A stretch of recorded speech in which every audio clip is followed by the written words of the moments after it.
Good morning class 6. This is our English book Real English, a multi-skill language course. And today we are going to discuss a new chapter, that is chapter number 12, Save the Children. Okay, so this chapter is all about children, and here we will discuss about the child labor. What is child labour? छोटे बच्चों से काम करवाया जाता है. आपने देखा होगा बहुत सारे चाय के जो नुक्कड़ ठेले होते हैं या फिर मॉल्स के सामने आप देखते होंगे बहुत सारे बच्चे क्या कर रहे होते हैं, आपसे पैसे मांग रहे होते हैं, या रेलवे स्टेशन के आसपास या फिर बस स्टॉप या और भी बहुत सारी जगह आपने देखा होगा कि बच्चे क्या कर रहे होते हैं, काम कर रहे होते हैं. Whether they are asking you for some money or they are telling you to buy things from them, है ना. या तो वो आपको ये बोल रहे होते हैं कि उनको कुछ पैसे दे दो, भीख मांग रहे होते हैं बेसिकली वो, या फिर वो कुछ ना कुछ बेच रहे होते हैं, सेल कर रहे होते हैं और वो आपको ये कह रहे होते हैं प्लीज़ मेरा ये सामान खरीद लो.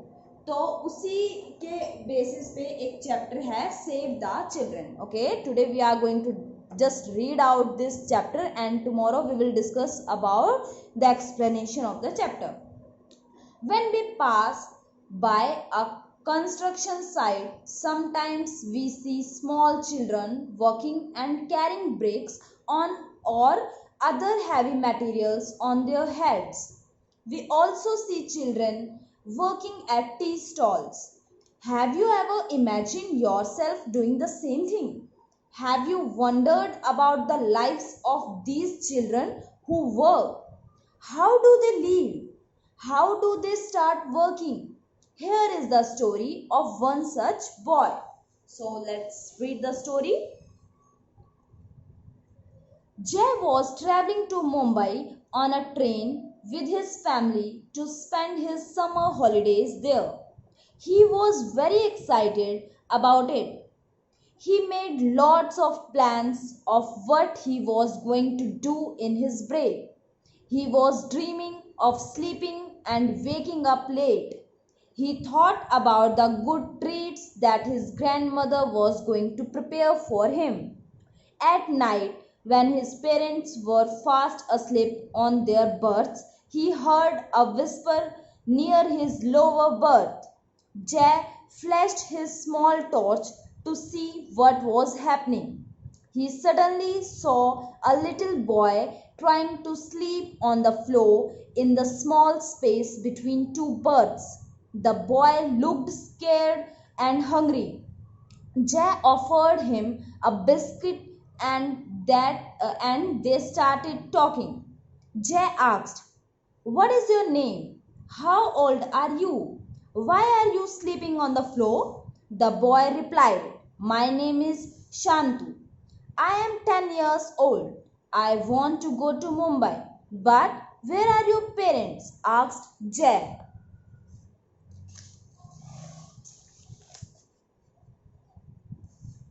"I don't know where they are. I don't remember them," replied Shantu. "What do you mean you don't remember your parents?" asked Jay.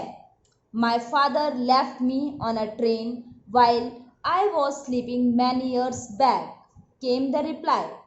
Shocked, Jay asked, "How could your father leave you behind?" "See, I come from a very small village. I don't even remember the name of it. I had 3 brothers and 2 sisters. We were very poor and did not have enough to eat.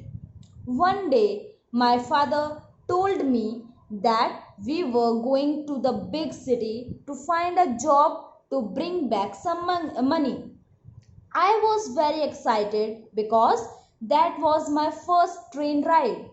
When we left, my mother hugged me and was crying very hard. Then my father and I sat on a train. When I woke up in the morning, I was all alone. I could not find my father." Jay was taken aback. "What? How could your father leave you like that? What did you do?" "I got off the train and started looking for my father at the station.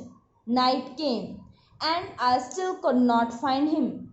Then I started crying and sat in a corner to hide from the station master. I was hungry and lost.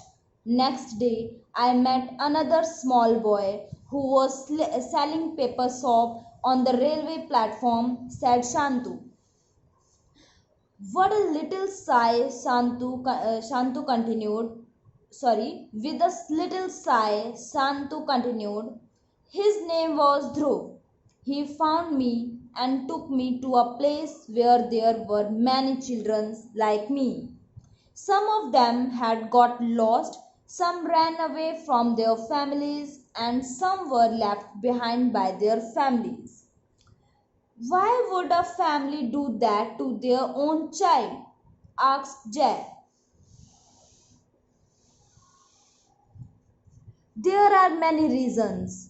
Many of us came from villages. Some of us were sold by our own parents who didn't have the money to look after a big family.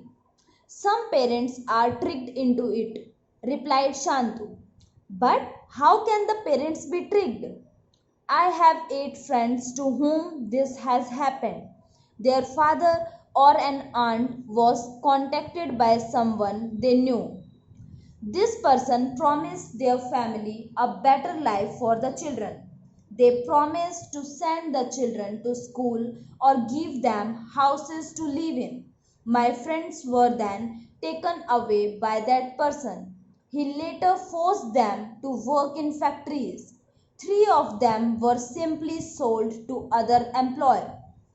I have 2 other friends whose fathers just left them behind on the train, explained Shantu.